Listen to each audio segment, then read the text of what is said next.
ठीक है। ओम अज्ञानतिमिरन्धस्य ज्ञानाञ्जनशलाकया चक्षुरुन्मिलितं येन तस्मै श्रीगुरुवे नमः। श्रीचैतन्यमनोभीष्टं स्थापितं येन भूतले स्वयं रूपः कदा मह्यं ददाति स्वपदान्तिकं। नमो विष्णुपादाय कृष्णप्रेष्ठाय भूतले श्रीमते भक्तिवेदांत स्वामी इति नामिने। नमस्ते सरस्वती देवे गौरवाणी प्रचारिणे निर्विशेष शून्यवादी पाश्चात्य देश तारिणे। जय श्री कृष्ण चैतन्य प्रभु नित्यानंद श्री अद्वैत गदाधर श्रीवासादि गौर भक्त वृंद। हरे कृष्णा कृष्णा कृष्णा हरे हरे, हरे राम राम राम हरे हरे। हरे कृष्णा। ठीक है, सबका स्वागत है हमारी भगवत गीता की कक्षा में। कल हम लोग कहाँ पे थे, कौन बताएगा?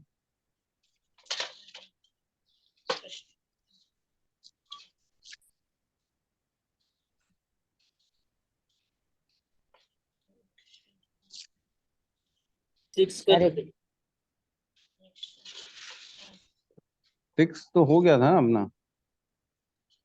थोड़ा सा तात्पर्य बचा था हमको।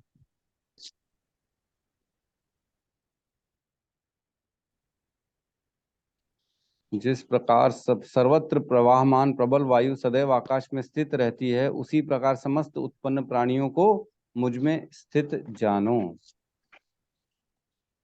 ये तो हम कल कर लिए थे पूरा। आज लगता है 7 से है, राइट? ये हो गया था कल। आकाश में किस प्रकार स्थित रहती है वायु। और जो कल हमारा क्वेश्चन था ना, पहले क्या आया, अंडा की मुर्गी? है अंडा। मुर्गी से अंडा आया कि अंडे से मुर्गी आई? कौन बताएगा? हैं? आज उसका क्वेश्चन जानेंगे हम। इसमें लिखा हुआ भगवत गीता में कौन पहले आया है, मुर्गी पहले आई कि अंडा पहले आया हुआ है, आज पता पड़ेगा हमारे को। तो आज का इम्पोर्टेंट है श्लोक। और कल हमने पढ़ा आकाश और वायु का। जिस प्रकार आकाश में स्थित रहती है सारी चीजें, उसी प्रकार भगवान में स्थित है सब कुछ। और भगवान निर्लिप्त रहते हैं, जैसे आकाश निर्लिप्त रहता है, किसी में भी वो उसी उसकी गुण और उसके जो है ना चीजें लेता नहीं, अपने अंदर मिक्स नहीं होता। उसी प्रकार भगवान भी किसी चीज से निर्लिप्त रहते हैं। वो कभी भी अपनी आइडेंटिटी अलग रखते हैं, उनको कोई लेना देना नहीं है। आपको बचपन से क्या सिखाया जा रहा है, आप क्या कर रहे हो, क्या पढ़ रहे हो, क्या समझ रहे हो, किस प्रकार जीवन व्यतीत कर रहे हो। किसी को जुआ खेलना है तो भगवान उसको प्रेरणा देते हैं जुआ खेलने की। किसी को अगर किसी का मर्डर करना है तो भगवान उसको प्रेरणा देते हैं मर्डर करने की। किसी को किसी का रेप करना है तो भगवान प्रेरणा दे देते हैं रेप करने की। लेकिन भगवान उसमें खुद को इन्वॉल्व नहीं करते हैं। परमात्मा होते हुए भी, सबके हृदय में होते हुए भी, भगवान अपने आप को इन सब कार्यों में लिप्त नहीं कराते हैं। वे तो सिर्फ और सिर्फ एक बैठे रहते साइड में, और हर चीज को जो है ना देखते हैं, क्या कर रहा है मेरा मेरा जीव, क्या करना चाह रहा है। वो वेट करते कब ये मेरी तरफ मुड़ेगा, है ना, कब ये मेरे पास आने की प्रेरणा लेगा, कि कब कब इसका समय आएगा, कब ये जो है ना थोड़ा सा भी मेरे को मेरे मेरे चिंतन करेगा, नाम लेगा, गुण लेगा। वो वेट करते हैं। और मनुष्य जो है इस संसार में आके क्या करता है, खाली भोग भोगने की चक्कर में रहता है। कल मैंने एक ना वीडियो भेजा अपने दोस्त को, जो बहुत ज्यादा भौतिकवादी है, पुराना। मेरे क्या पता शायद कुछ अकल आए। एक नॉनवेज खाने का वीडियो था, जिसमें कहते हैं कि नॉनवेज खाने से बहुत गंदी गति होती है। बोले किसी का मांस खा रहे हो, तुम्हारी भी स्थिति यही होगी, आगे चल के भी तुम्हारे मांस को नोच नोच के खाया जाएगा। ऐसी था वीडियो। मतलब क्या पता कुछ असर आए, भेजना चाहिए। मैंने उसको भेजा, और उसने इतनी गंदी गंदी गालियां लिख के वापस भेजी मेरे को। बोले तू तू ये सब हमारे को मत भेजा कर, बोलता है। तेरे को जो करना है कर।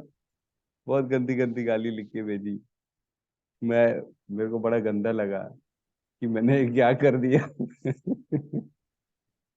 गुरुजी आप ग्रुप में शेयर करेंगे उस वीडियो को।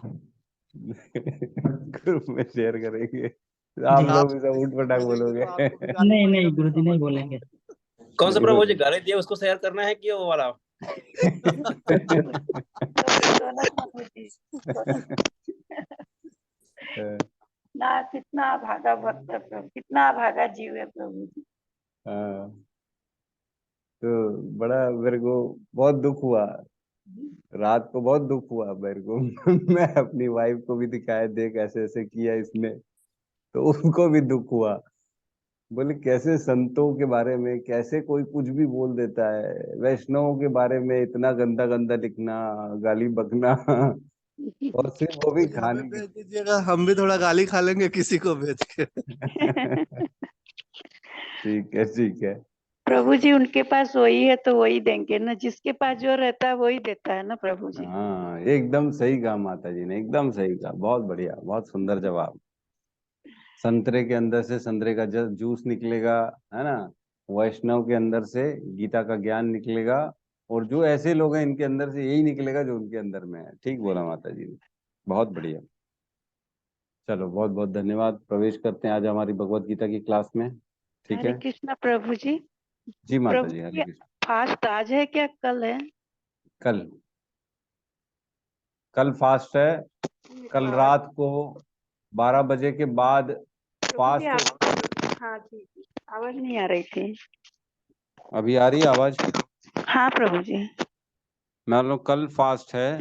और कल जो है ना, जैसे अगर फलाहारी और जो भी आप खाते हैं, तो ऐसा नहीं है कि रात के बाद खोल लेंगे, 12 बजे के बाद खोल लेंगे, वो अगले दिन सुबेरे जाएगा, वहां तक जाएगा। और जो जी हम वैष्णव लोग हैं, हम वैष्णव लोग जो भी इस्कॉन को फॉलो करते हैं, तो क्योंकि नेक्स्ट डे प्रभुपाद जी का व्यास पूजा रहेगी हमारी। प्रभुपाद जी। का अपीयरेंस डे है मेरे ख्याल से, नंदोत्सव जिसको बोलते हैं हम, वो है। हम्म। तो हम 12 बजे के बाद ग्रहण करते हैं नेक्स्ट डे भी। राइट। अच्छा तो दोनों दिन फल फ्रूट ही खाते रहने का ना प्रभु जी? हाँ, आप फल फ्रूट साबूदाना कुटू उटू ये सब खा सकते हो, आलू खा सकते हो, कोई प्रॉब्लम नहीं। सेवन्थ और एट को, सेवन्थ और एट को। एर्थ के सिर्फ दोपहर 12 बजे तक। अच्छा अच्छा अच्छा जी दोपहर प्रभु जी। 12 बजे के बाद आप फिर नॉर्मल रूटीन अन्न ग्रहण कर सकते हो, चावल खा सकते हो, कोई प्रॉब्लम नहीं, दाल खा सकते हो, पी सकते हो। आज प्रभु जी मेरे को लगा कि आज सब कुछ लोग तो आज ही बता रहे हैं कि आज रात को अष्टमी है 12 बजे, तो आज ही करने का मतलब, तो इसलिए मैं कंफ्यूज थी प्रभु जी। धन्यवाद। आज एक्चुअल में हमारे हिंदू कैलेंडर के हिसाब से दोपहर के 3:40 से अष्टमी तिथि लग रही है जी ना। जो जी। कि कल दोपहर 4 बजे तक रहेगी अष्टमी तिथि। जिस हाँ अष्टमी हाँ। तिथि को भगवान प्रकट हुए थे, वो वाली तिथि आज दोपहर से स्टार्ट हो रही है। तो अच्छा हम अच्छा लोग जो है ना, वैष्णव लोग, क्योंकि ये आधे दिन के बाद स्टार्ट हो रही है, इसलिए हम इसको नहीं मानते हैं। हम कल के अच्छा दिन को मानेंगे, जो सुबह सूर्य उदय के समय जो तिथि लगी रहती है ना, वो तिथि जी। को हम लोग मानते हैं। अच्छा अच्छा ओके प्रभु। पर हम्म। रात को पैदा हुए थे ना प्रभु जी, रात जय के बारह भगवान बजे तो हम्म। तो फिर मतलब कल का रात तो 8 मतलब नवमी हो जाएगा। तो दोनों हो दिन रख सकता है। सकते हैं ना, दोनों दिन रख सकते हैं क्या, चलता है? रख सकते हो, रख सकते हो, बिल्कुल रख आज, सकते हो। आज आज बहुत से लोग आज रख रहे हैं। जो सामर्थ्य, जो जी जी। समार्थ कर्मकांडी जो होते हैं ना, ब्राह्मण लोग, वो लोग आज रखेंगे। हाँ हाँ और जो जी प्रभु। वैष्णव लोग हैं वो कल रखेंगे। जो आजकल खाते पीते रख लेते हैं प्रभु। प्रभु जी फ्रूट तो खा सकते हैं ना? हाँ हाँ, फ्रूट खा सकते हो, आप साबूदाना खा सकते हो, जो अपन एकादशी में ग्रहण करते हैं वो सब ग्रहण कर सकते हो। ये तो अपनी अपनी जो है ना, सामर्थ्य, अपना अपना पावर कितना है। कई लोग सिर्फ जल में रखते हैं, कई लोग सिर्फ फल में जी रखते हैं, जी कई जी लोग सिर्फ जूस में रखते हैं। तो आप कैसे भी रख सकते हो, बस अन्न ग्रहण नहीं करना है कुल मिला के। जी प्रभु। जाने ठीक है, दीजिए, मैं आज भी रख लेती हूँ, कल भी रख लूंगी। बिल्कुल आपकी परसों डिसीजन। परसों तो फास्ट खोलते ही हैं। खाते पीते हाँ। तो रहते हैं प्रभु जी, बस चेंज ही तो होता है, फ्रूट खाते हैं उसकी जगह, खाने की जगह कौन सा भूखे मर रहे हैं। ठीक धन्यवाद है। प्रभु। ठीक है, बहुत बहुत धन्यवाद। ठीक है, तो हम प्रवेश करते हैं हमारी भगवत गीता की क्लास में। श्लोक क्रमांक 7, राइट। 7 में 7 8 कोशिश करते हैं, आज 9 भी अगर हुआ तो कर लेंगे, ठीक है। अध्याय 9 श्लोक क्रमांक 7। सर्वभूतानि कौन्तुये प्रकृतिम यान्ति मामिकम् कल्पक्षये पुनस्थानि कल्पादो विसृजामि अहम। हे कुंती पुत्र, कल्प के अंत होने पर सारे प्राणी मेरी प्रकृति में प्रवेश करते हैं और अन्य कल्प के आरंभ होने पर मैं उन्हें अपनी शक्ति से पुनः उत्पन्न करता हूँ। तो कल्प के बारे में कौन बताएगा, कल्प क्या होता है? कल्प हमने पढ़ा है ना, बताइए फटाफट। यस सत्यम प्रभु, बताइए कल्प क्या होता है? ब्रह्मा जी के दिन को यानी कि 12 घंटे कल्प करते हैं क्या तो जी, और बाकी बचे हुए 12 घंटे को प्रलय करते हैं। प्रलय कहते हैं, बिल्कुल सही है। ब्रह्मा जी के दिन के 12 घंटे जो होते हैं जिसमें सृष्टि में सब काम होते हैं वो होते हैं कल्प, और प्रलय होती है ब्रह्मा जी के रात्रि के 12 घंटे जिसमें वो सोते हैं और पूरी प्रकृति जो होती है ना हमारे स्वर्ग लोक तक जल भर जाता है, राइट। महरलोक के नीचे तक जल भरा रहता है, राइट, उसको कहते हैं प्रलय। इसमें किसी को कोई डाउट तो नहीं है? सारे प्राणियों कहाँ चले जाते हैं जब प्रलय होता है, जल भर जाता है तो कहाँ चले जाते हैं, बताइए। वो गर्भोदक्षिणी विष्णु के गर्भ में कर सकते हैं। गर्भोदक्षाई विष्णु के गर्भ में चले जाते हैं। और जब नया प्रलय जब नया कल्प चालू होता है तो फिर क्या होता है?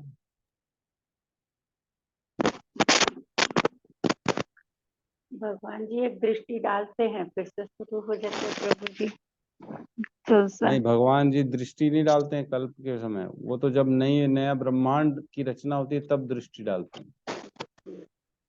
तो जो ऑटोमेटिकली जो भगवान के गर्भ में सारे जीव जाते हैं वो ऑटोमेटिकली नया जब कल्प स्टार्ट होता है तो उनको ब्रह्मा जी अपने अपने कर्म अनुसार उनको वापस से उनका जीवन प्रदान करते हैं, ठीक है। क्योंकि जो है सब जल वल नीचे चला जाता है, अग्नि वग्नि बुझ जाती है सारी, जो अनंत शेष की अग्नि रहती है, और नॉर्मल हो जाता है पूरा प्रकृति, तब फिर दोबारा सारा जीवन स्टार्ट हो जाता है, ठीक है। हमने ये पढ़ा था 8.18 और 19 में, है ना, 8वें अध्याय के 18 और 19 श्लोक में पढ़ा था। जब ब्रह्मा जी के आयु के बारे में भगवान बताते थे कि ब्रह्मा जी की आयु कितनी है, 1000 चतुर्युग बताते हैं ब्रह्मा जी के एक दिन में होते हैं, राइट। दिन के 12 घंटों में ब्रह्मा जी के 1000 चतुर्युग होते हैं। क्या मैं सही बोल रहा हूँ?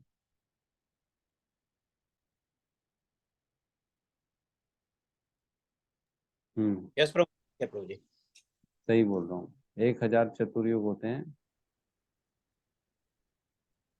71 मनुओं की रचना होती है और एक मनु में होते हैं, है ना, 14 मनु होते हैं भगवान के दिन में, राइट। एक दिन में 1000 चतुर्युग होते हैं, ठीक है। और उतनी ही रात्रि होती है ब्रह्मा जी की, ठीक है। इस प्रकार ब्रह्मा जी की 360 दिन का एक वर्ष होता है और ब्रह्मा जी के 100 वर्ष की आयु होती है। और एट प्रेजेंट ब्रह्मा जी 50 वर्ष के हो चुके हैं और 7वां मनवंतर चल रहा है। 7वें मनवंतर की 28वीं चतुर्युगी में आज अभी हम एट प्रेजेंट जी रहे हैं, ठीक है। ये क्लियर है? इसमें किसी को कोई डाउट है? तो अब यहाँ पे दोबारा भगवान को कहने की क्या जरूरत है जब 8.18 और 19 में भगवान कह चुके हैं? तो एक बार 8.18 19 खोलते हैं, उसमें और इसमें क्या डिफरेंस है ये समझने की कोशिश करते हैं, ठीक है। 8.18 पेज नंबर 316 ब्रह्मा के दिन के शुभारंभ में सारे जीव अव्यक्त अवस्था से व्यक्त होते हैं और फिर जब रात्रि आती है तो वे पुनः अव्यक्त में लीन हो जाते हैं। और 8.19 इसमें कहते हैं जब जब ब्रह्मा के दिन आता है तो सारे जीव प्रकट होते हैं और ब्रह्मा की रात्रि होते ही वे असहायवत विलीन हो जाते हैं।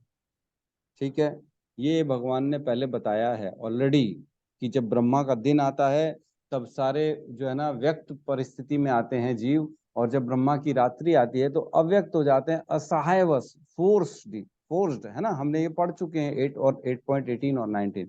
अब दोबारा यहाँ कह रहे हैं भगवान कि हे कुंती पुत्र, कल्प के अंत होने पे सारे प्राणी मेरी प्रकृति में प्रवेश करते हैं और अन्य कल्प के आरंभ होने पर उन्हें अपनी शक्ति से पुनः उत्पन्न करता हूं। क्या डिफरेंस लग रहा है इसमें? प्रभु जी इसमें क्या बोलते हैं, कृष्ण भगवान अपने सत्य के बारे में बता रहे हैं कि प्रकृति मेरे द्वारा रचित है और अपना सत्य का वो करना है इसमें। ब्रह्मा अपने जी शक्ति का, अरे बहुत सुंदर प्रभु जी ने एकदम अर्जुन की तरह एकदम तोते की आंख में, चिड़िया की आंख में तीर मार दिया प्रभु जी ने। हैं, बहुत सुंदर प्रभु जी ने इन्होंने बताया कि उसमें भगवान ने अपना वर्णन नहीं बताया है, अब यहाँ पे अपनी शक्ति का वर्णन बता रहे कि ये सब होता कैसे है। मेरी प्रकृति है वो, मेरी, आई एम द बॉस, है ना। अपने बारे में बता रहे हैं कि मेरी प्रकृति में प्रवेश करते हैं और अन्य कल्प के आरंभ होने पर उन्हें अपनी शक्ति से पुनः उत्पन्न करता हूं। देखो, मेरी प्रकृति और ये जो हो रहा है ना, मेरी शक्ति से पुनः उत्पन्न, जो जो विलय और उत्पन्न हो रहा है ना जीवों का, वो भी भगवान की शक्ति से हो रहा है। और कहाँ हो रहा है? वो भी भगवान की प्रकृति में हो रहा है, मेरी प्रकृति। ठीक है, तो कहीं लोग ऐसे बोलते हैं ना, ये क्या तरीका है, मेरा मेरा कर रहा है, अहम ममाती है, अहम ममेती, मेरा मेरा, ये तो गलत है। ऐसे नहीं बोलना चाहिए किसी को। ये तो अहंकार का भावना है कि मेरी मेरी, तो ऐसा नहीं है, अहंकार की भावना नहीं है। क्योंकि जो सच है, देखिए क्या होता है जनरली, जैसे हम एक एग्जाम्पल ले सकते हैं, ठीक है, कि कोई भी बोलता है कि जैसे आप दवाई ववाई लेने जाओगे, सपोज करो, और मेडिसिन शॉप में आपको बोला जाता है कि प्रभु जी, आप बोलोगे यार मेरे को ना गले में बहुत दर्द है, कोई दवाई दे दो।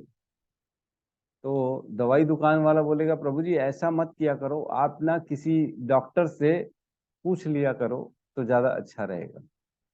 ठीक है, तो वो खुद भी जो है जनरली, सपोज करो वो दवाई दुकान वाला है, उसके यहाँ अंदर डॉक्टर भी बैठता है ना। कई ऐसी दवाई दुकानें हैं, या उसका बाजू में डॉक्टर बैठा है, भाई वाला, भाई हो या चाचा हो, जो भी हो, दवाई दुकान के बाजू में भी डॉक्टर बैठा है। तो वो कहना चाह रहा है कि आप पहले कोशिश करो, डॉक्टर से पूछो, फिर दवाई लो, ऐसे मत लो। तो ऐसा क्यों कहना चाह रहा है?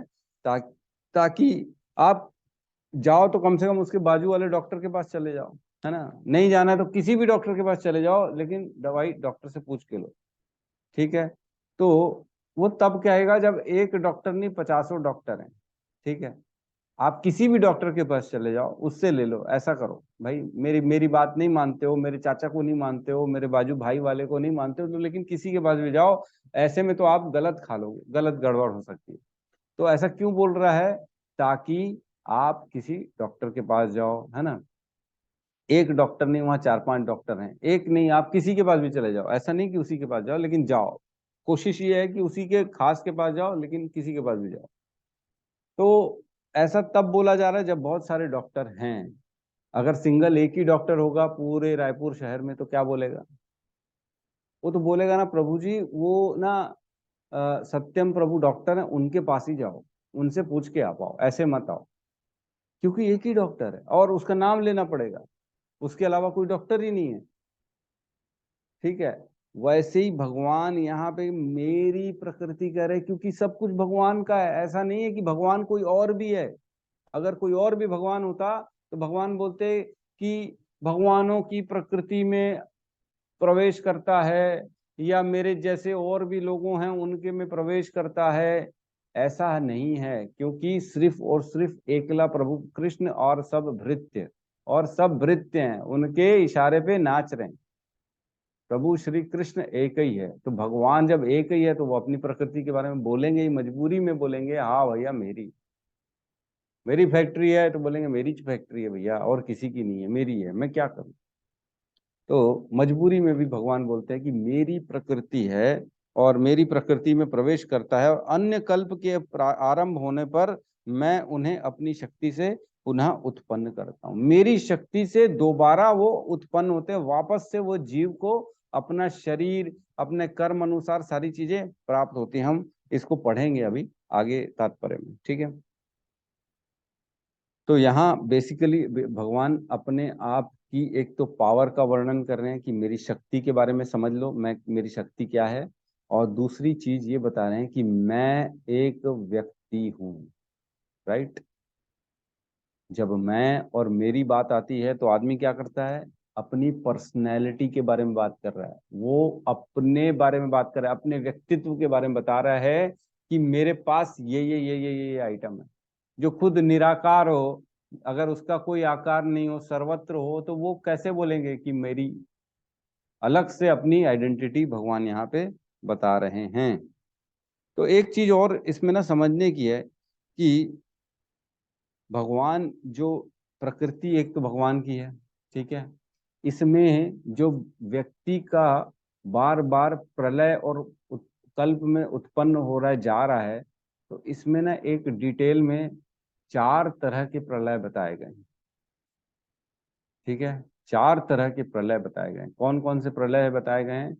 एक तो प्रलय ये होता है कि जो हमारा शरीर है डेली डेली मर रहा है, डेली मर रहा है, रोज प्रलय हो रहा है, हमारे शरीर में नया शरीर उत्पन्न हो रहा है। समझ पा रहे हैं इसको? जैसे बचपन का शरीर नहीं है हमारे पास, आज जवानी का शरीर कुछ कुछ के पास है, कुछ कुछ के पास बुढ़ापे का शरीर है ना, कुछ समय बाद जो है वो भी नहीं रहेगा। तो डेली परिवर्तन हो रहा है, जो चीज चेंज हो रही है, जो पुरानी नहीं है, मतलब उस चीज का क्षय हो चुका है, वो खत्म हो चुकी है, जो पहले थी वो अब नहीं रही, मतलब उसका प्रलय हो चुका है। तो एक प्रलय तो ये हो गया जो डे टू डे हो रहा है। दूसरा प्रलय ये हो गया कि हमारा ये शरीर जब छोड़ जाता है ना, वासांसी जीर्णानि यथा विहाय नवानि गृह्णानि नरोपराणि, है ना, तथा शरीराणि जीर्णानि नयानि अन्यानि नयानि सयाति देहि। जब ये वस्त्र पुराने हो जाते हैं, तब पुराने वस्त्र को छोड़ के आत्मा नया वस्त्र धारण करती है, मतलब नया शरीर धारण करती है। तो वो भी एक प्रलय हो गया, जब आत्मा ये शरीर छोड़ती है, नया शरीर धारण करती है, वो एक दूसरा प्रलय हो गया। तीसरा प्रलय ये होता है जब ब्रह्मा जी की रात्रि आती है, तब सारे के सारे जीव फोर्स्ड, असहायवत जो है ना, गर्भोदक्षाई विष्णु के गर्भ में प्रवेश करते हैं, ठीक है। उसके बाद जब नया उनका कल्प चालू होता है तो उनको दोबारा जीवन दिया जाता है अपने कर्मों अनुसार। एक चौथा जिसको महाप्रलय बोला जाता है, वो है जब ब्रह्मा जी के 100 वर्ष पूर्ण हो जाते हैं और इस ब्रह्मांड का पूरा, उसके ब्रह्मांड ही खत्म हो जाता है, तब सारे के सारे जीव कहाँ चले जाते हैं? महाविष्णु के गर्भ में, जहां से ब्रह्मांड उत्पन्न हुआ था उनके गर्भ में चले जाते हैं और वहां जाके फिर वहां रेस्ट करते हैं। फिर जब नया ब्रह्मांड निकलता है तब उसमें अपने अपने कर्मों अनुसार उनको दोबारा वहां पे जीवन दिया जाता है, जहां पे नया ब्रह्मा मिलेगा। ये ब्रह्मा जी जो हैं ये तो भगवान के पास चले जाएंगे, भगवत धाम, क्योंकि जनरली ब्रह्मा जी वापस नहीं आते इस संसार में, वो भगवत धाम चले जाते हैं। लेकिन नया ब्रह्मा जो बनेगा उसके ब्रह्मांड के अंदर फिर दोबारा हमको शरीर मिलेगा, जिससे जैसे जैसे कर्म होंगे, ठीक है। इसमें किसी को कोई डाउट है? नहीं है, ठीक है। तात्पर्य में प्रवेश करते हैं। इस विराट भौतिक अभिव्यक्ति का सृजन, पालन तथा संहार पूर्णतः भगवान की परम इच्छा पर निर्भर है। अब समझ में आ रहा है, भगवान अपनी शक्ति भी लिखे हैं कि मेरी शक्ति से पुनः उत्पन्न करता हूं। तो ये जो सृष्टि है ये भगवान की शक्ति से बार बार आ रही है, संहार हो रहा है, पालन हो रहा है, सब कुछ हो रहा है। कल्प क्षय का अर्थ है ब्रह्मा की मृत्यु होना। कल्प, कल्प क्षय, सारे कल्पों का जब क्षय हो जाता है मतलब ब्रह्मा की मृत्यु हो जाती है, 100 वर्ष हो जाते हैं।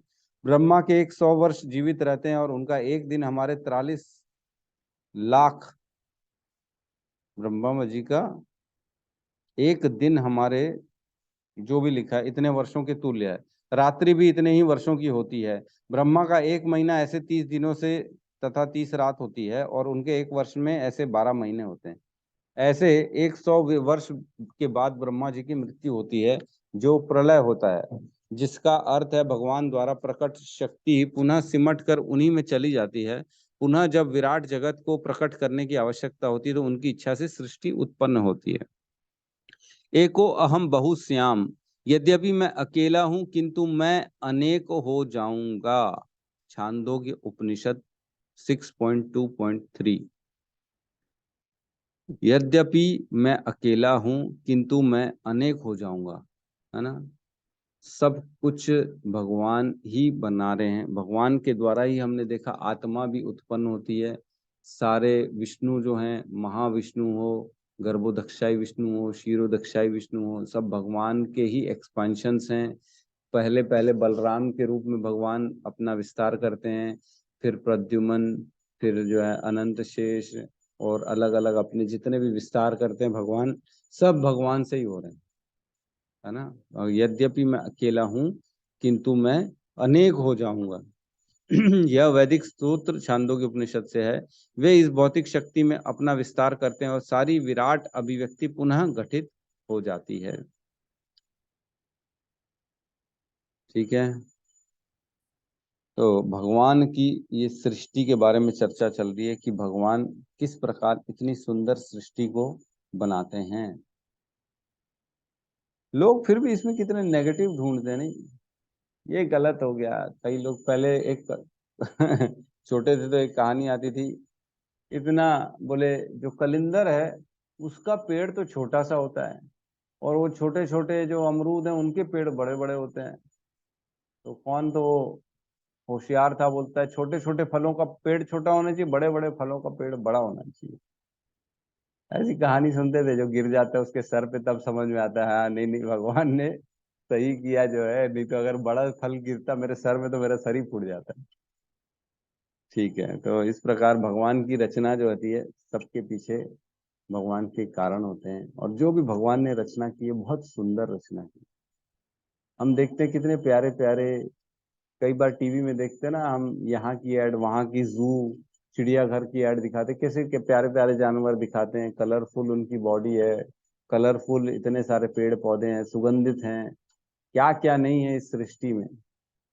लेकिन हम लोग सिर्फ अपने माइनस चीजों को ही देखते हैं, जो कि गलत है।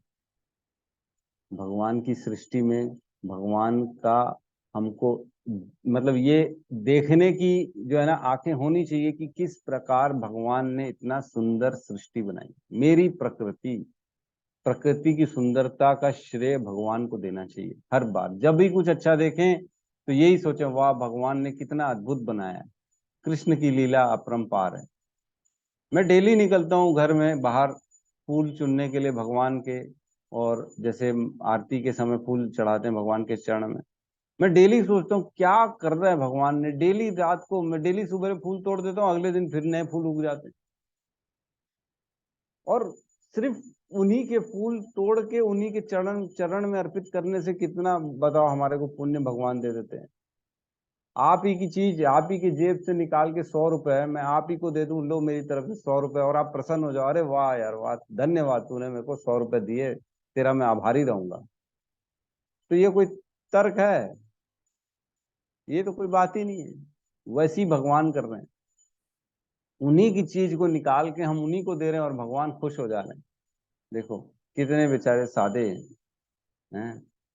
ऐसा नहीं लाया, मैं तो लाया हूँ, तू क्या लाया है? चल निकल, तूने अपने घर से लाया है क्या? तूने बनाया है क्या? तूने क्या मेहनत की? फूल को तूने निकाला, तूने उसमें कलर पेंट किया है, तूने क्या किया फूल को उगाने के लिए? कुछ नहीं किया। फिर भी लेकिन भगवान प्रसन्न हो जाते हैं। ऐसे हैं हमारे भगवान। ठीक है, किसी को कुछ कहना है, डाउट है तो ठीक है, नहीं तो नेक्स्ट श्लोक में प्रवेश करते हैं हम। पर प्रभु जी भगवान के जीव कैसे हैं? कुछ तो अच्छे हैं, कुछ तो बस आप पूरा अपने ही अपने करके बैठे हैं। देखिए भगवान की ये भी रचना कितनी बढ़िया है, हर तरह के भगवान ने रचना रचा है। जीवों को हमेशा शिकायत ही रहती है, मेरे साथ ये किया, मेरे साथ वो किया। वो ही तो बोल रहे प्रभु जी, इतना पर भी संतुष्ट नहीं रहते।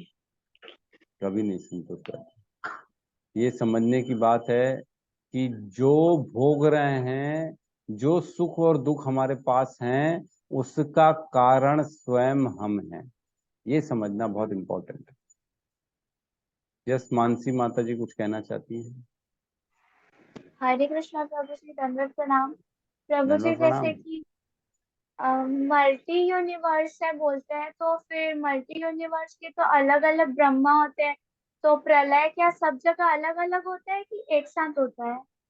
अलग अलग होता है माता जी, हर किसी की आयु अलग अलग चलती है, अलग अलग समय में उनका प्रलय होता है। लेकिन एक चीज हमारे को समझनी चाहिए कि जो, देखो, ब्रह्मा जी का एक सेकंड भी हमारे लिए लाखों वर्ष हो जाता है ना, उसी प्रकार जितना ऊपर ऊपर जाएंगे ना उतना उतना समय रुकता चला जाएगा।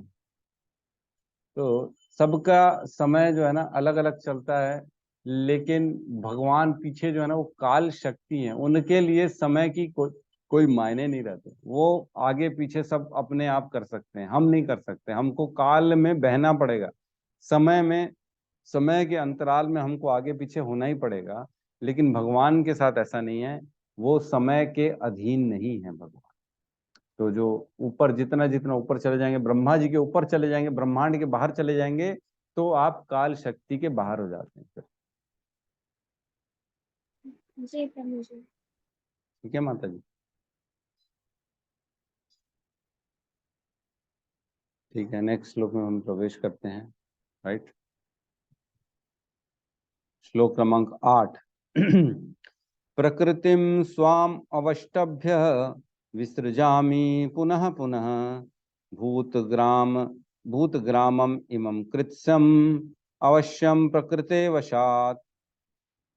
संपूर्ण विराट जगत मेरे अधीन है, यह मेरी इच्छा से बारंबार स्वतः प्रकट होता रहता है और मेरी इच्छा से अंत में विनष्ट हो जाता है। अब किसकी बात चल रही है यहाँ पे? जो ब्रह्मांड की बात चल रही है। ब्रह्मांड जो है ना, ये पूरा का पूरा ब्रह्मांड, सारे ब्रह्मांड, ना कि एक ब्रह्मांड, सारे ब्रह्मांड भगवान के अधीन है। संपूर्ण विराट जगत यह मेरी इच्छा से बारंबार स्वतः प्रकट होता रहता है और मेरी इच्छा से अंत में विनष्ट हो जाता है। तो जो ब्रह्मांड प्रकट हो रहा है, ऐसा नहीं है कि उसमें हम हमारे जैसे लातो रेती मंगाओ, सीमेंट मंगाओ, लोहा मंगाओ, लेबर लगाओ और बनाओ घर को। ऐसे करते ना रोहित प्रभु? घर बनाने में क्या क्या करते हो आप लोग? कितना समय लगा लेते हो, मेहनत करते हो, दिन रात खड़े रहते हो, तब जाके एक घर बनता है। तो ऐसा नहीं है भगवान को कि एक प्रकृति, एक ब्रह्मांड बनाने के लिए ला तो ब्रह्मा जी लाओ, तो ये महतत्व लाओ, है सारे देवी देवता लगे काम में, एकदम बनाने में, पहाड़ बना रहे, कोई ये पेड़ बना रहा है। ऐसा नहीं, ऐसा नहीं है। भगवान की इच्छा से, मात्र इच्छा शक्ति से सब कुछ बन जाता है। सब कुछ सिर्फ इच्छा शक्ति से हो जाता है। भगवान को कुछ करने की जरूरत नहीं है, वो सिर्फ इच्छा करेंगे तो सृष्टि ऑटोमेटिकली उत्पन्न हो जाएगी। वो इच्छा करेंगे तो सृष्टि ऑटोमेटिकली खत्म हो जाएगी, है ना? बहुत इंपॉर्टेंट है ये कि सिर्फ इच्छा शक्ति से हो रही है ये प्रकृति के सारे काम। हमारे जैसे नहीं, मेहनत करनी पड़ती है। और कह रहे हैं संपूर्ण विराट जगत मेरे अधीन है। एक और कौन सा अपन ने श्लोक सबको याद कराया था, याद है कि नहीं?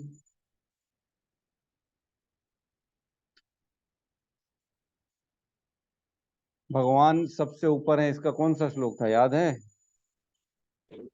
7.7 प्रभु। 7.7, यस, बहुत बढ़िया। किसको याद है श्लोक, बताओ। मैं बताऊं क्या प्रभु जी? हाँ बताइए। मत्परंतरं न अन्यत् अस्ति धनंजय मयि सर्वमिदं प्रोक्त सूत्रे मणिगणानि। बहुत सुंदर। और कौन बताएगा ये वाला श्लोक जिसको याद हो? यस, सोनिका माता जी बोलिए। हरे कृष्णा, दंडवत प्रणाम प्रभु जी। जी माता जी, मतः हरे कृष्ण। परतरं नान्यात् किंचिदन्ति धनंजय मयि सर्वम् इदं प्रोतं सूत्रे मणिगणा इव। बहुत सुंदर। यस, ललिता माता जी। हरे कृष्ण प्रभु जी। मत्परतरं न अन्यत् किंचित अस्ति धनंजय मयि सर्वम इदं प्रोतं सूत्रे मणिगण इव। बहुत सुंदर जी। काजल माता जी। मत्तः परतरं न अन्यत् किंचित् अस्ति धनंजय मयि सर्वमिदं प्रोतं सूत्रे मणिगणा इव। बहुत सुंदर। कुमुन माता जी। हरे कृष्ण प्रभु जी, दंडवत प्रणाम। जी मतः माता जी। परतम नान्यत् किंचिदस्ति धनंजय मयि सर्वमिदं प्रोतं सूत्रे मणिगण इव।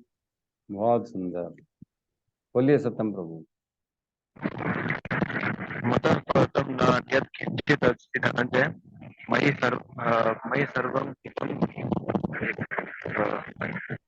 मतः प्रोक्तम। परतं नान्यत् किंचित् अस्ति धनंजय मयि सर्वं इदं प्रोतं सूत्रे मणिगण इव।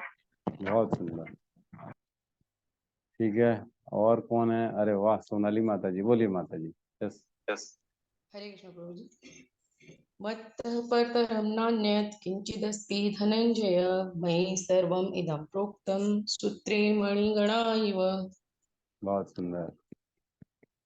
क्या बात है। हमारे महिलाएं सब आगे हैं, पुरुष बहुत पीछे हैं। हैं? याद करने में सब पुरुष पीछे रहते हैं, महिलाएं आगे, ऐसी है क्या? हैं? बोलना चाहेंगे अनिल प्रभु, रोहित प्रभु, कोई और प्रभु, अमृत प्रभु? अभी तो देख के ही बोलना पड़ेगा ऐसा लग रहा है। नहीं नहीं, देख के नहीं बोलना है, आवाज। ये श्लोक को बिना देखे बोलना है। राइट करो। ठीक है, कोई बात नहीं। चलो, अच्छी बात है। जिसको याद है तो अच्छा है, नहीं है तो भी अच्छा है, कोई बात नहीं। लेकिन ये श्लोक भगवान का ऐश्वर्य का वर्णन करता है। मतः परतरम न अन्य किश्चित अस्ति धनंजय मयि सर्वमिदं प्रोक्तम सूत्रेण मणिगणा इव। मैं हर कहीं हूँ, प्रोक्तम, हर कहीं गुथा हुआ हूँ, हर जगह में हूं मैं, और मेरे से ऊपर कोई नहीं है। मतः परतरम न अन्य किश्चित अस्ति धनंजय, मेरे से ऊपर कोई है ही नहीं। वही बता रहे हैं, संपूर्ण विराट जगत मेरे अधीन है, मेरे नीचे है। भगवान बता रहे सब कुछ, सब कुछ, हर चीज मेरे नीचे है। देवी देवता हो, ब्रह्मा जी हो, शिव जी हो, दुर्गा देवी हो, सारी सारे की सारी चीजें मेरे नीचे है, मेरे ऊपर कुछ है ही नहीं। संपूर्ण विराट जगत मेरे अधीन है। ठीक है, इसके तात्पर्य में प्रवेश करते हैं। इसमें तीनों विष्णुओं के बारे में बताया गया है। यह स्वपन प्रभु भी बताना चाह रहे हैं। बहुत बढ़िया, बताइए प्रभु।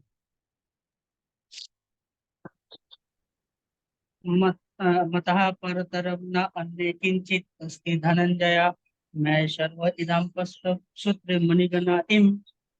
बहुत बढ़िया, बहुत बढ़िया। इम नहीं था, इव है आखिरी में। अच्छा, जय गुरु। ठीक है। कुछ लाज रखी प्रभु जी ने, हमारे प्रभुओं की लाज रखी। ठीक है, नहीं, तात्पर्य में प्रवेश करते हैं। यह भौतिक जगत भगवान की अपरा शक्ति की अभिव्यक्ति है। अपरा हमने पढ़ा भगवान की क्या होती हैं, 8 चीजें होती हैं जिसमें अपरा होती हैं। ठीक है, पंच तत्व और 3 मन बुद्धि अहंकार, टोटल 8। इसकी व्याख्या कई बार कर चुकी है। सृष्टि के समय यह शक्ति महतत्व के रूप में प्रकट होती है, जिसमें भगवान अपने प्रथम पुरुष अवतार महाविष्णु के रूप में प्रवेश कर जाते हैं। वे कारणार्णव में शयन करते रहते हैं और अपने श्वास से असंख्य ब्रह्मांड निकालते हैं, और इन ब्रह्मांडों में से हर एक में वे गर्भोदक्षाई विष्णु के रूप में प्रवेश करते हैं। ठीक है, इस प्रकार प्रत्येक ब्रह्मांड की सृष्टि होती है और उससे भी अलग अपने आप को क्षीरोदक्षाई विष्णु के रूप में प्रकट करते हैं, और यह विष्णु प्रत्येक वस्तु में, यहाँ तक कि प्रत्येक अणु में प्रवेश कर जाते हैं। इस तथ्य का व्याख्या हुई है, यहाँ हुई है, भगवान प्रत्येक वस्तु में प्रवेश करते हैं। तो हमने ये पढ़ा है, मेरे ख्याल से दोबारा इसमें चर्चा करने की जरूरत नहीं है। ठीक है, महाविष्णु के रोम कूपों से ब्रह्मांड निकलते हैं, उसमें प्रवेश करते हैं गर्भोदक्षाई विष्णु के रूप में। फिर उसके बाद वो अपना एक्सपांशन करते हैं क्षीरोदक्षाई विष्णु के रूप में, और हर जगह, हर कहीं, हर अणु अणु में प्रवेश करते हैं परमात्मा के रूप में। ठीक है, यहाँ तक कि जीवात्माओं का संबंध है, वे इस भौतिक प्रकृति में गर्भस्थ किए जाते हैं और वे अपने अपने पूर्व कर्मों के अनुसार विभिन्न योनियां ग्रहण करते हैं। इस प्रकार इस भौतिक जगत के कार्यकलाप प्रारंभ होते हैं। विभिन्न जीव योनियों के कार्यकलाप सृष्टि के समय से ही प्रारंभ हो जाते हैं। ऐसा नहीं है कि ये योनियां क्रमशः विकसित होती हैं। इसका मतलब समझ रहे हैं कि जो ये सब थ्योरी आती है, इवोल्यूशन थ्योरी, पहले इंसान बंदर था, ये था, वो था, ये सब गलत है। ऐसा कुछ नहीं है। सृष्टि के प्रारंभ से ही सब अपने अपने कर्मों के अनुसार योनियां प्राप्त करते हैं। ये ब्रह्मांड खत्म हो जाएगा, सारे के सारे इधर के जितने भी जीव होंगे वो महाविष्णु के गर्भ में चले जाएंगे। फिर नया जब सृष्टि प्रारंभ होगा, नया ब्रह्मांड आएगा, उसमें उनके इन कर्मों के आधार पे नया शरीर उनको दिया जाएगा। राइट? मतलब ऐसा नहीं है कि जीरो से स्टार्ट होगा। हर नया ब्रह्मांड आया मतलब ऐसा नहीं कि फिर से शुरू से स्टार्ट करो, रेस जीरो से चालू होगी सबके लिए, ऐसा नहीं है। जो जहां था, जो जैसे जिसके संस्कार थे, जिसके जो कर्म की गति थी, उनके हिसाब से ही उनको शरीर और उनके दुख सुख और पुण्य पाप दिए जाते हैं और उनको नया जीवन प्रदान होता है नए ब्रह्मांड में। ये क्लियर है? इसमें किसी को कोई डाउट तो नहीं है ना? सारी की सारी योनियां ब्रह्मांड की सृष्टि के साथ ही उत्पन्न होती है। मनुष्य, पशु, पक्षी ये सभी एक साथ उत्पन्न होते हैं। ऐसा नहीं है कि पहले एक आया, फिर दो आए, फिर तीन हुए, एक के बाद एक क्रमशः विकसित हुआ, ऐसा कुछ नहीं। राइट? ये साइंस और जो ये लोग सब अपना अपना साइंटिस्ट लोग नाम बढ़ाते हैं ना, ये थ्योरी वो थ्योरी, पहले एक सेल वाला एमीबिया था, फिर उससे 2 सेल वाले हुए, फिर ये हुआ, ये डेवलपमेंट हुआ, ये सब गलत है। ऐसा कुछ भी नहीं हुआ है। सारी की सारी योनियां इकट्ठे आई हैं, पशु पक्षी मनुष्य देवी देवता सारे के सारे इकट्ठे अपने कर्मों के अनुसार। जैसे ब्रह्मा जी इस ब्रह्मांड में जब नष्ट हो जाएगा तो वो चले जाएंगे भगवत धाम, भगवान के लोक में। तो नया ब्रह्मांड में नया ब्रह्मा कौन बनेगा? जिसके कर्म होंगे इतने अच्छे, ब्रह्मा बनने का अवसर उसको मिलेगा। नए ब्रह्मांड की रचना वो करेगा जिसने अपने पूर्व काल में अत्यंत भक्ति की होगी और उस लायक तपस्या की होगी, तो उसको ब्रह्मा का पद मिल जाएगा। सूर्य का पद किसी ऐसे आदमी को मिलेगा जो उतना कर्म करके अपने आप को भगवान का पुण्य कमा के बैठा होगा, उसको सूर्य का पद मिलेगा। इंद्र का पद उसको मिलेगा जो इंद्र के लायक होगा। इस तरह से सारे पद जीवों को ही मिलते हैं जब नया ब्रह्मांड उत्पन्न होता है। राइट?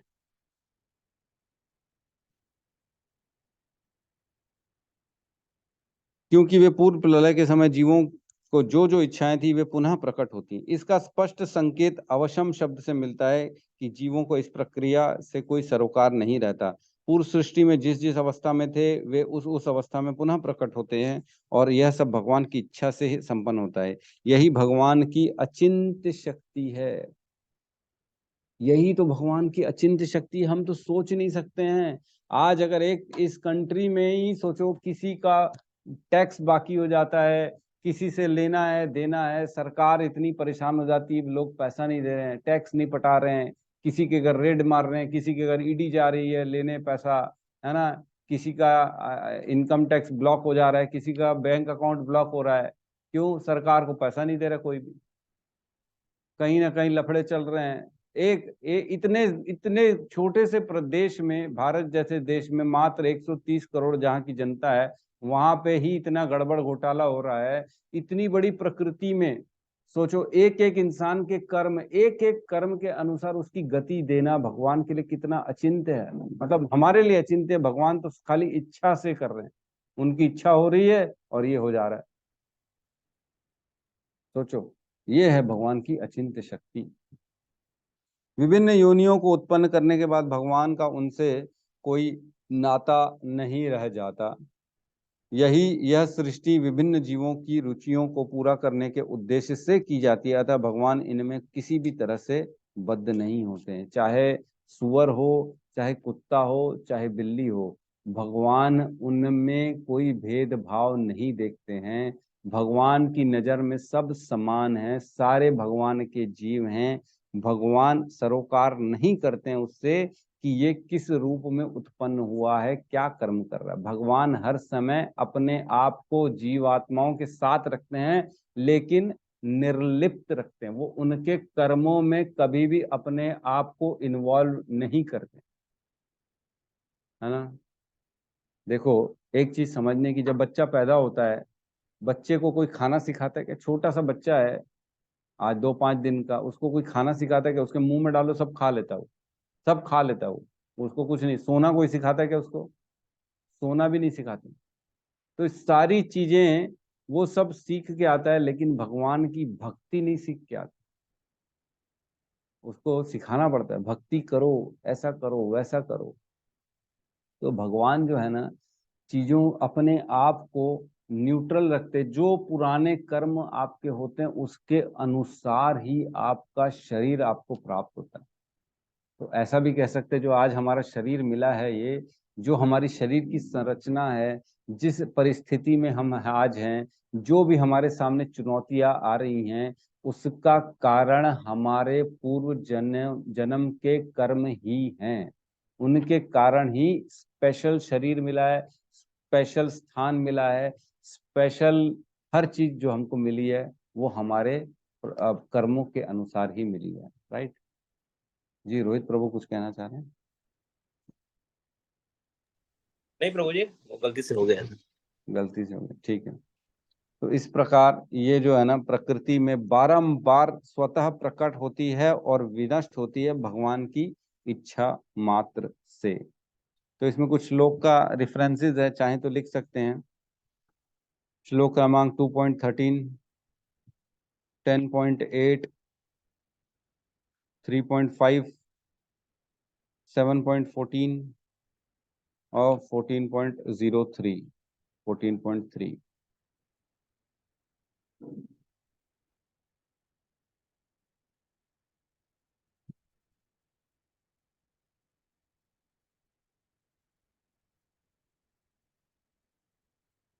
तो कुछ लोग स्पेशल देखते हैं हम कि कुछ लोगों का ना नेचर बड़ा पटांग होता है, वो विवश होते हैं अपने नेचर के लिए, है ना।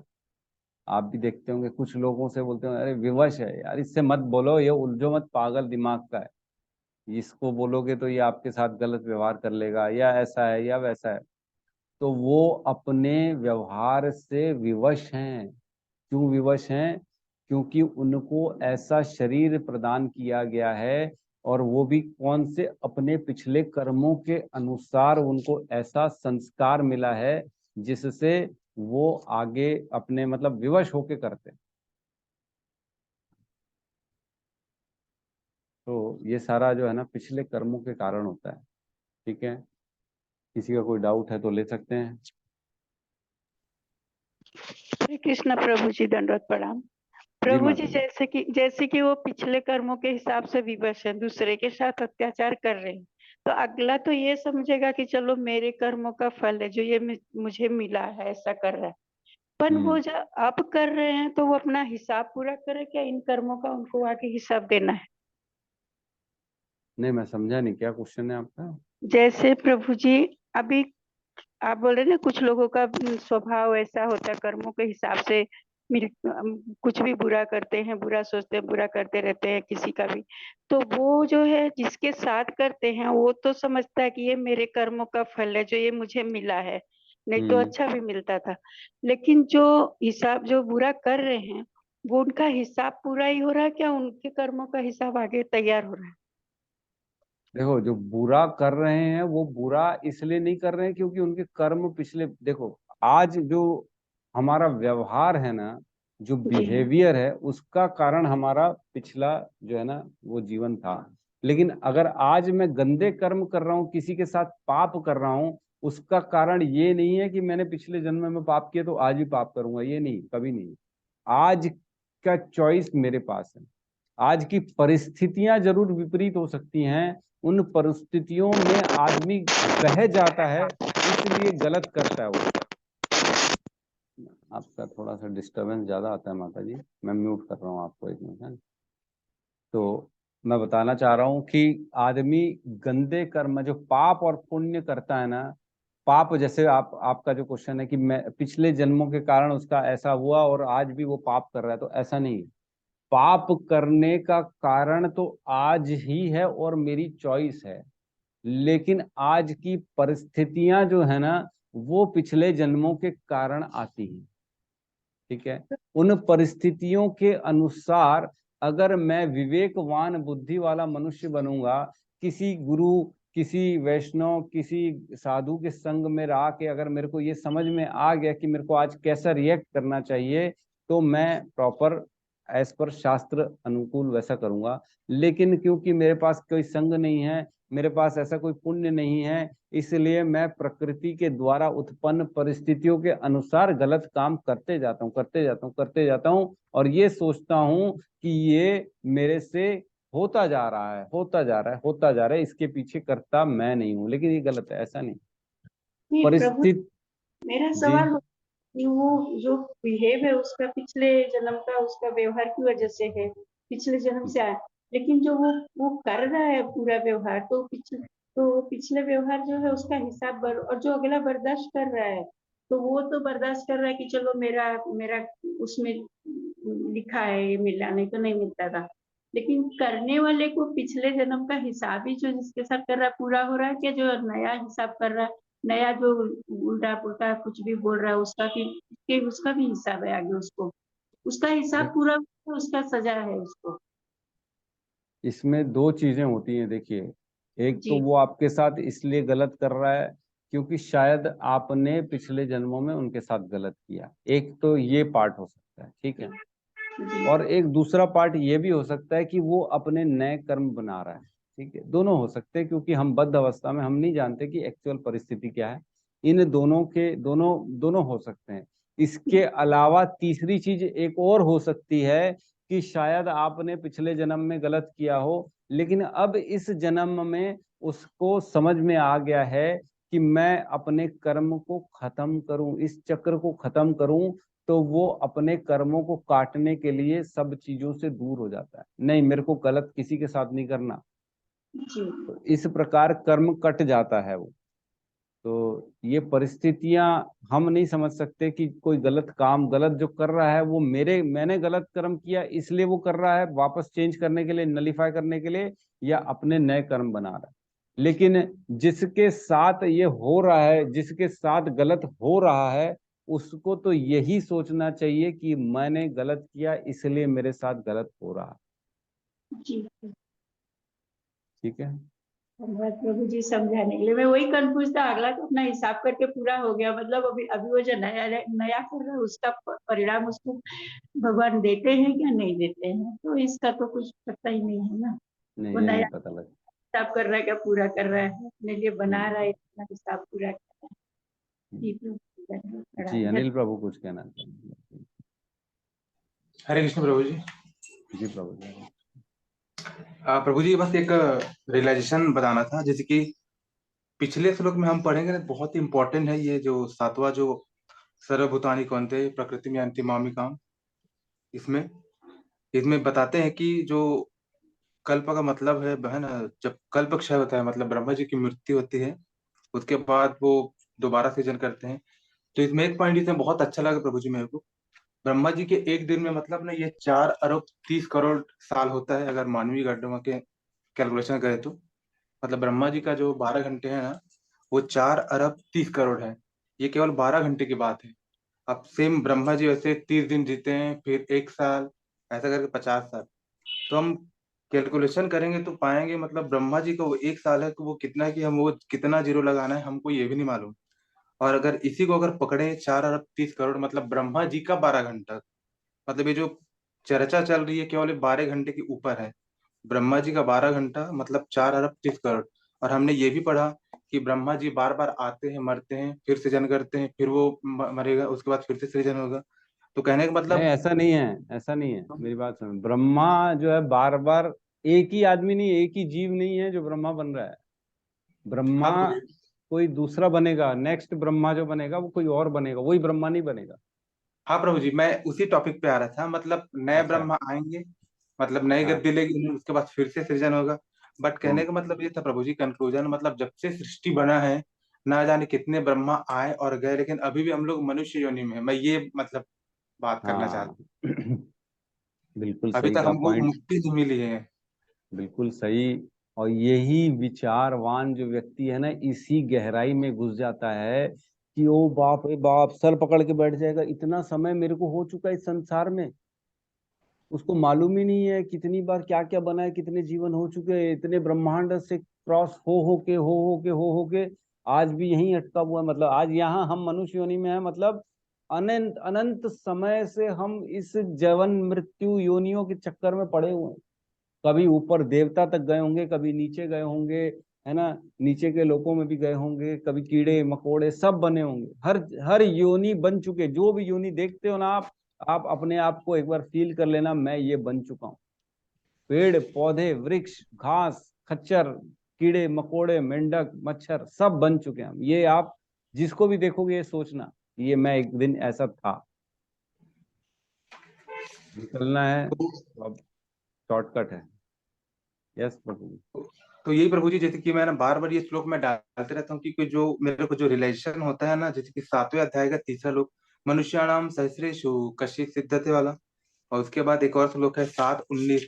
ये मतलब बहुत मतलब हार्ट टचिंग है मेरा, मतलब बार बार पढ़ता हूँ ना तो मेरे को रियलाइज होता है। बहुनाम बहुनाम जन्मनाम जन्म नामन्ते। ज्ञानम अपना प्रपद्यते वासुदेव सर्वमिति समात्मा सुदुर्लभा।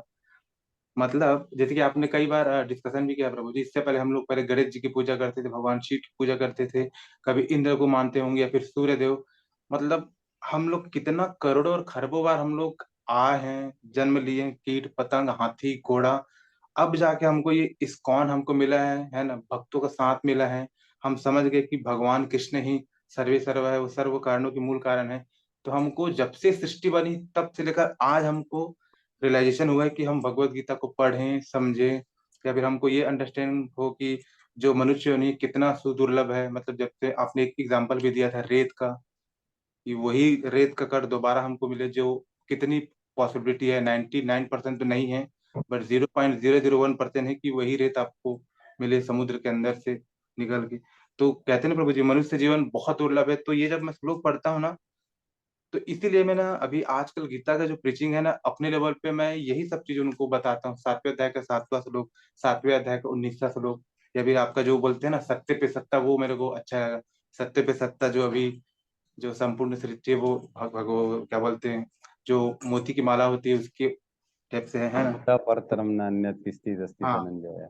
सब कुछ भगवान पे ही आश्रित है। तो ये चीज मैं बताता हूँ, मुझे बहुत अच्छा लगता है प्रभु जी।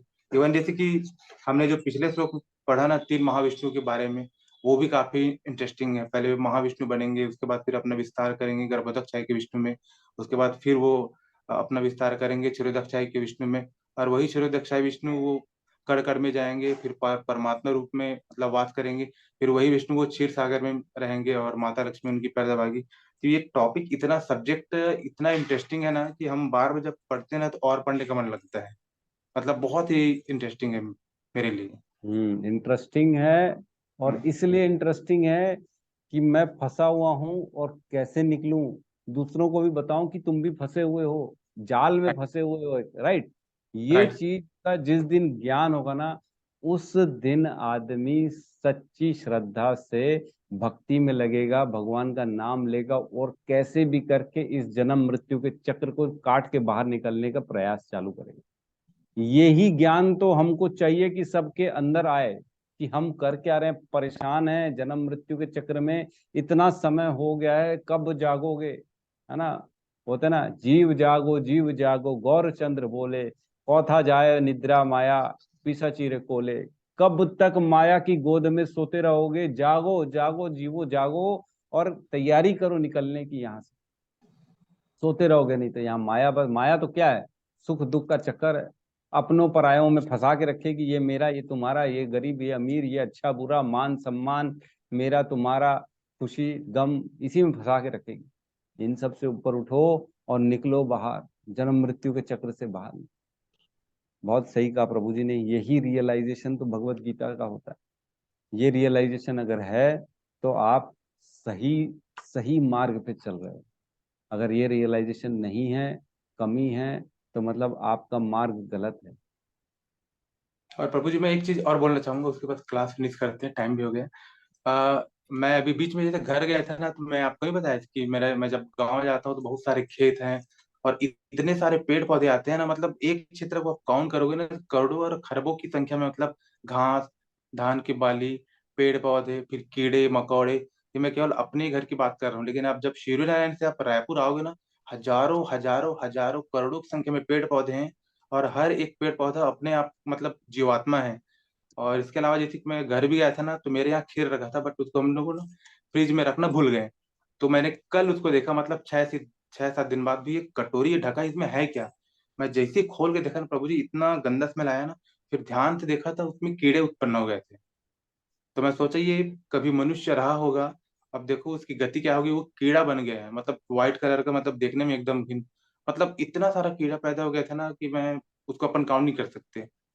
तो हम देख पाते हैं कि ये कभी मनुष्य रहा होगा, और किसी कारण से या फिर अपने प्रारब्ध के वजह से वो कीड़ा बना है, और उसकी आयु जितने दिन भी रही होगी, 7-8 दिन।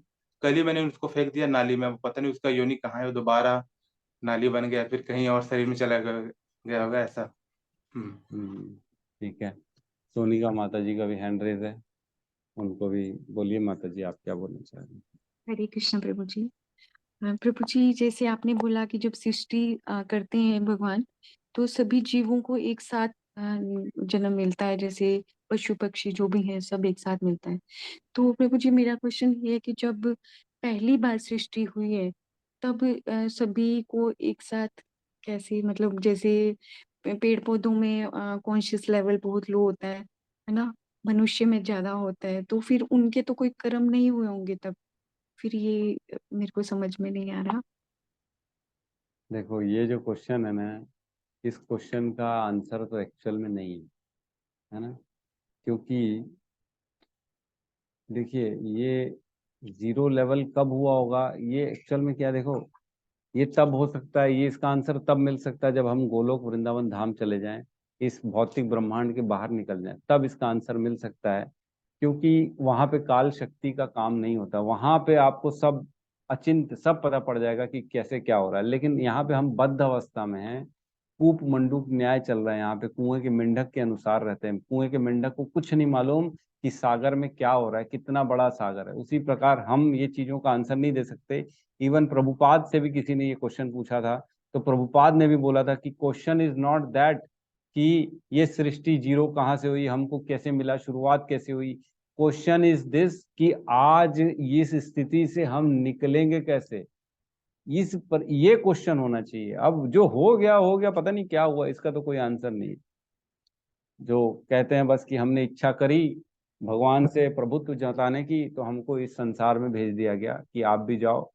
जिस प्रकार माँ से बच्चा बाहर निकलता है, पिताजी से बच्चा बड़ा होता है तो बोलता है मैं अपना व्यापार अलग करूंगा, तो जैसे जैसे व्यापार करता है उसमें कभी प्रॉफिट आता है, नुकसान आता है, ऊपर होता है, नीचे होता है। उसी प्रकार हम भी अलग होकर भगवान से नीचे आने की कोशिश किए, और अपने कर्मों के अनुसार फिर हमारे को गतियां मिलना चालू हो गई। तो जीरो कब हुआ इसका तो माता जी मैंने भी ट्राई किया, लेकिन इसका आंसर फिलहाल तो मेरे को मिला नहीं प्रॉपरली। ठीक है। जी प्रभु जी, हरे कृष्णा। हरे कृष्ण। ठीक है, तो यहाँ पे आज क्लास को क्लोज करते हैं। 7:08 हो गए हैं, समय ज़्यादा हो गया है। कल परसों दोनों दिन छुट्टी है, क्लास नहीं रहेगी।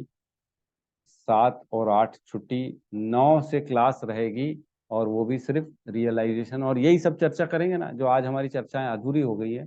अनिल प्रभु, रोहित प्रभु, सारे लोग अपने अपने रियलाइजेशन शेयर करिए, क्या उनको अजीब लग रहा है प्रकृति को देख के, क्या उनका अनुभव है, किस प्रकार की उनकी सोच है, सब अपन चर्चा करेंगे 3 दिन, 9, 10, 11। ठीक है, तो सब मिलके हरे कृष्ण महामंत्र का जाप करते हैं। और कोशिश करिए कल मंगला आरती में मंदिर में आइए, 4:30 बजे मंदिर में। कल का दिन बहुत इम्पोर्टेंट है, जन्माष्टमी है। जन्माष्टमी का व्रत अवश्य अवश्य अवश्य रखिए। एक जन्माष्टमी का व्रत रखने से 7 करोड़ जन्मों के पाप नष्ट हो जाते हैं ना। 7 करोड़ जन्मों के पाप नष्ट हो जाते हैं एक जन्माष्टमी व्रत रखने से। और एक जन्माष्टमी व्रत नहीं रखने से कई गुना पाप चढ़ जाते हैं हमारे ऊपर। ठीक है, तो बहुत इंपॉर्टेंट दिन है। दिन भर भगवान का नाम करिए। एक एक माला में कई गुना मालाओं का फल मिलता है। एक माला करेंगे तो ऐसा नहीं कि एक ही माला का फल मिलेगा, 100 मालाओं का फल मिलता है कल के दिन में एक माला करने से। तो कल के दिन में ज्यादा से ज्यादा चैंटिंग करिए, भगवान के साथ रहिए, भगवान के सामीप रहिए, भगवान की सेवा करिए, उनका अभिषेक करिए, उनकी पूजा करिए, अर्चना करिए, फूल चढ़ाइए उन पे।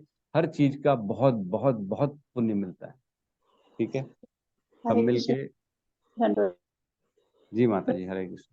मंदिर का लाइव देखने को मिलेगा 4:30 बजे? कल सुबह बिल्कुल मिलेगा ना, बहुत जगह मिलेगा। आप सत्यम प्रभु, जो हमारे मायापुर का इधर उधर का आप लाइव स्ट्रीम वाला चैनल है ना, वो शेयर कर दीजिएगा, तो माता जी देख लेंगी कल सुबह का मंगला आरती और सारी चीजें। हर मंदिर में इस्कॉन की मान के चलिए आपको लाइव स्ट्रीमिंग होती है सुबह मंगला आरती की, आपको दिखने के लिए मिल जाएगी। तो प्रभु जी शेयर कर देंगे, जो बड़े बड़े मंदिर हैं 2-4 के, आप देख सकती हैं उनका मंगला आरती। धन्यवाद प्रभु। ठीक है प्रभु। प्रणाम प्रभु जी। हरे कृष्ण। ठीक है, सब मिलके हरे कृष्ण महामंत्र का जाप कर लेते हैं। हरे कृष्णा हरे कृष्णा हरे हरे, हरे राम राम राम हरे हरे। हरे कृष्ण। सभी भक्त वृंद की जय। जय जगत गुरु शील प्रभुपाद की जय। जय निताय गौर जय गौर प्रेमानंदे। प्रेमानंदे। हरि हरि हरि बोल। बोल।